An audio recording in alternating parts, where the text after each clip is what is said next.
Everything you learned about the Dark Ages is propaganda. Not exaggeration, not simplification. Actual propaganda, invented by a poet in 1330 who was trying to make his own era look better. His name was Petrarch. He looked back at ancient Rome, then looked at the centuries after its fall and called them dark because they weren't Roman enough for his taste. That's it. That's where the term comes from. And somehow, 700 years later, we still believe him. Here's what they don't teach you. During the so-called Dark Ages, Europeans invented universities, eyeglasses, mechanical clocks, and architectural techniques we still can't fully replicate.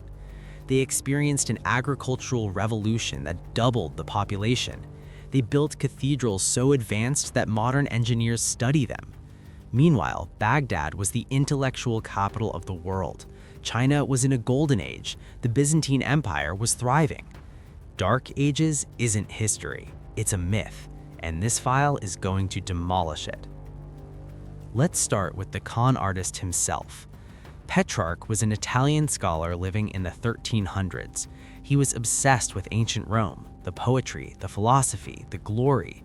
When he looked at the centuries between Rome's fall and his own time, he saw a gap, a void where Rome should have been. So he invented a narrative. He called those centuries dark, not because nothing happened, but because they weren't classical enough. They weren't Roman enough. They were Christian, medieval, and different. This wasn't history. It was aesthetic snobbery. Later Renaissance thinkers loved this framing. It made them look like heroes, the brilliant generation that finally brought back the light after centuries of ignorance. The Renaissance literally means rebirth. Rebirth from what? From the darkness they invented. And here's the problem. We're still using their marketing. The term Dark Ages stuck. Textbooks repeated it, movies reinforced it. Now most people genuinely believe that from 500 AD to 1500 AD, Europe was a wasteland of ignorance and superstition.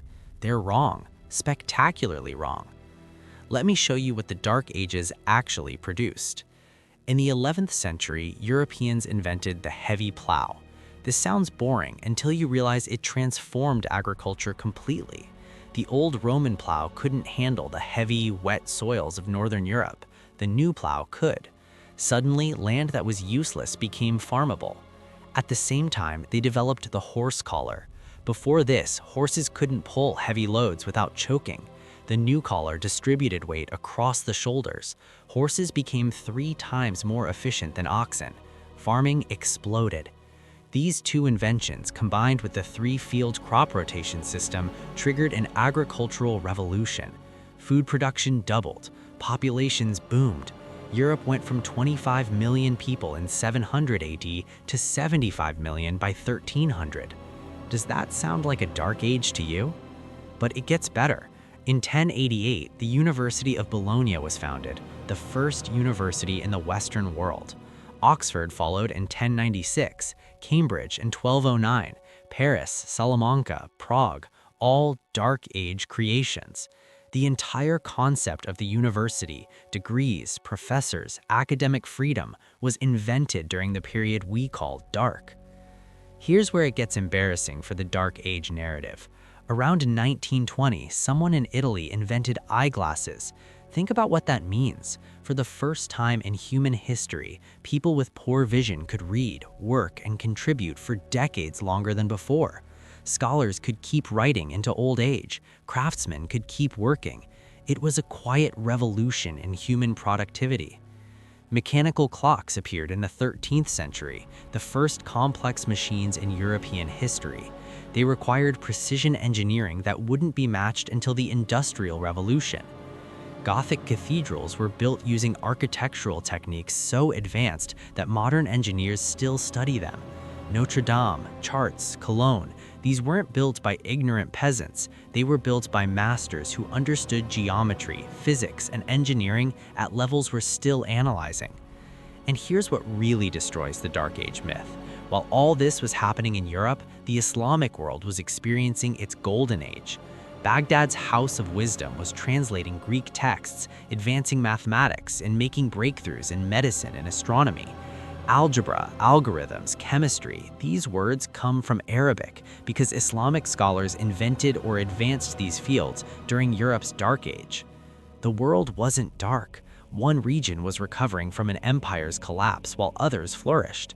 That's not darkness, that's history being complicated. Here's what actually happened to knowledge after Rome fell. The popular image is of ignorant peasants burning books. The reality, monasteries became the hard drives of Western civilization. Monks spent centuries copying manuscripts by hand.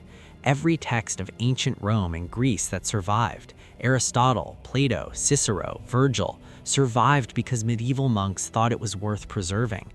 They didn't just copy, they improved. They created new scripts that were easier to read. They created libraries and cataloging systems. They built the infrastructure for knowledge preservation that would eventually enable the Renaissance. The Renaissance scholars who mocked the Dark Ages were reading texts that only existed because medieval monks saved them. The irony is staggering. Charlemagne launched the Carolingian Renaissance in the 9th century, a deliberate program to revive learning, standardize education, and preserve classical texts. This happened in the so-called darkest period of the Dark Ages. So why does the myth persist? Because it's a good story. Light versus darkness, ignorance versus enlightenment, the brave Renaissance heroes saving civilization from medieval stupidity. It's simple, it's dramatic. It's also completely wrong. The medieval period wasn't a pause in human progress, it was a transformation, different from Rome but not lesser. A continent recovering from an empire's collapse while building the foundations for everything that came after. Universities, scientific method, representative government, technological innovation. Calling it dark doesn't describe reality, it describes the prejudices of people who came later and needed a villain to make themselves look heroic. The real lesson, be suspicious when any era is painted as purely dark or purely light. History is never that simple. The people living in the Dark Ages didn't know they were in darkness. They were building cathedrals, inventing technologies, and copying the books that would fuel the Renaissance. They did the work, Petrarch took the credit.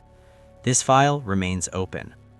What surprised you most about the so-called Dark Ages? Tell me in the comments. And if you want to see how the Bronze Age collapse actually sent civilization backward for 400 years, a real Dark Age, watch this next. The file is waiting.